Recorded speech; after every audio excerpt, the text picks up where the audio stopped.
Hey guys, we're here for Kickoff. Let's go show you guys around.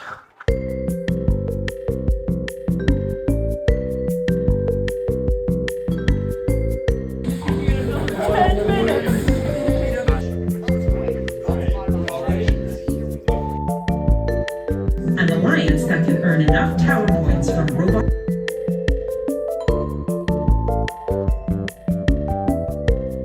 Hello.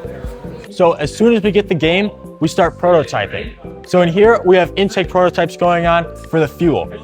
And as you can see, right here, they're using compliant wheels, and back there, they're gonna use star wheels.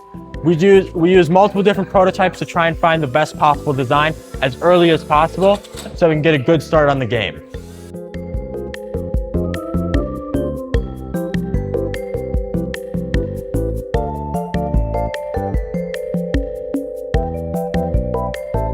As you can see, we're cutting stuff out right now.